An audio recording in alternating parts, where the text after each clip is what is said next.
బులెటిన్లో breaking news చూస్తున్నాం. కాంగ్రెస్ లోకి చేరికలు ఇంకా కంటిన్యూ అవుతాయని పీసీసీ చీఫ్ మహేష్ కుమార్ గౌడ్ అన్నారు. చాలా మంది ఎమ్మెల్యేలు కాంగ్రెస్ లోకి వచ్చేందుకు రెడీగా ఉన్నారని పేర్కొన్నారు. కేటీఆర్ చుట్టూ తిరిగే ఎమ్మెల్యేలు కూడా తమతో టచ్ లో ఉన్నారంటూ మహేష్ కుమార్ గౌడ్ వెల్లడించారు.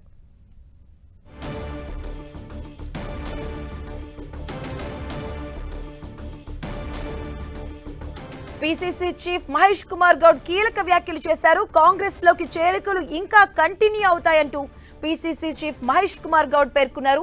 చాలా మంది ఎమ్మెల్యేలు కాంగ్రెస్ లోకి వచ్చేందుకు రెడీగా ఉన్నారంటూ వ్యాఖ్యలు చేశారు. అలాగే కేటీఆర్ చుట్టూ తిరిగే ఎమ్మెల్యేలు కూడా తమతో టచ్ లో ఉన్నారంటూ మహేష్ కుమార్ గౌడ్ కీలక వ్యాఖ్యలు చేశారు. చేరికల కొరకు చాలా మంది వేచి చూస్తూ ఉన్నారు.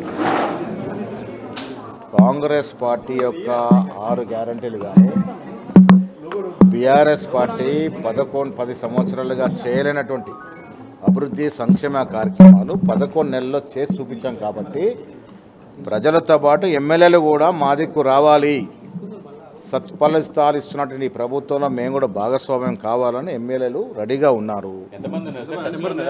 మేము సంఖ్య చెప్పకూడదు. చాలా నేను గతంలో కూడా చెప్పాను, రోజు కేటీఆర్ చుట్టూ తిరిగే 2-3 ఎమ్మెల్యేలు కూడా మాతో టచ్లో ఉన్నారు.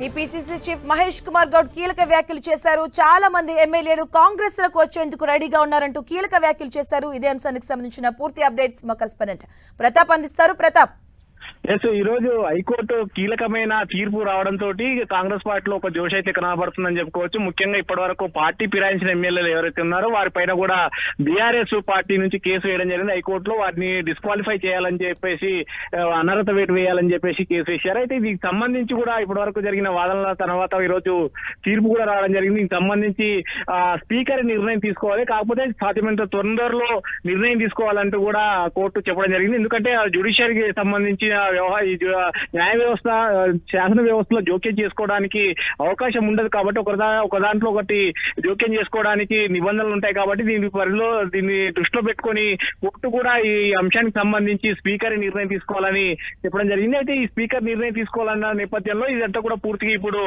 అధికార పక్షంలోకి బంతి కోర్టులోకి వచ్చిందని చెప్పుకోవచ్చు. సో న్యాయ వ్యవస్థ నుంచి మళ్ళీ శాసన వ్యవస్థలోకి వచ్చిన పరిస్థితి అయితే కనబడతా ఉంది. అయితే ఈ నేపథ్యంలో ఇప్పట్లో ఇక పార్టీ ఫిరాయించిన ఎమ్మెల్యేలకు వాళ్ళ అనర్హత వేటు పడే అవకాశం ఉండదు అనే ఒక భరోసా అయితే వారికి కలిగినట్లయితే ఉందని చెప్పుకోవచ్చు. దీన్ని దృష్టిలో పెట్టుకొని అధికార పార్టీ మరిన్ని చేరికల దిశగా అడుగులు వేసే అవకాశం ఉంటుంది. అందులో ఆ దిశగానే పీసీసీ చీఫ్ ఈరోజు మహేష్ కుమార్ గౌడ్ గాంధీ భవన్ వేదిక కూడా మాట్లాడుతూ ఈ అంశాన్ని కూడా చాలా మంది ఎమ్మెల్యేలు ప్రభుత్వంతో కలిసి పనిచేసేందుకు కూడా సుముఖంగా ఉన్నారు. ముఖ్యంగా బీఆర్ఎస్ వ్యవహరిస్తున్న తీరు పట్ల పార్టీ ఎమ్మెల్యేలే అసంతృప్తిగా ఉన్నారు. కాబట్టి వారంతా కాంగ్రెస్ తో కలిసి ప్రయాణం చేసేందుకు, ముఖ్యంగా అధికార పక్షంతో కలిసి నడిచేందుకు సిద్ధంగా ఉన్నారు. కాబట్టి మరికొంతమంది ఎమ్మెల్యేలు కూడా వస్తారని కూడా ఆశాభావం వ్యక్తం చేస్తూ, వాస్తవానికి గతంలో దాదాపు మరో కొంతమందిని కూడా ఎమ్మెల్యేలను చేర్చుకొని పూర్తిగా బీఆర్ఎస్ ఎల్పీని విలీనం చేసుకోవాలని చెప్పేసి గతంలో భావించింది. కానీ ఈ కేసులు, ఈ కోర్టు వ్యవహారాల ఈ విషయంలో కొంతమంది ఎమ్మెల్యేలు వెనకడుగు వేసిన పరిస్థితి ఉంది. ఈ రోజు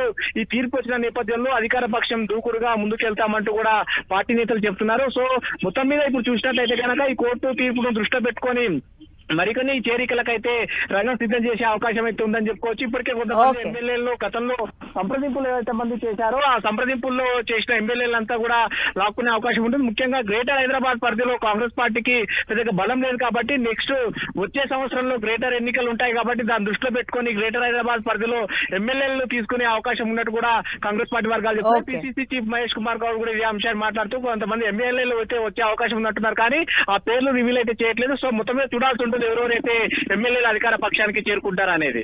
ఓకే, థ్యాంక్ యూ ప్రతాప్.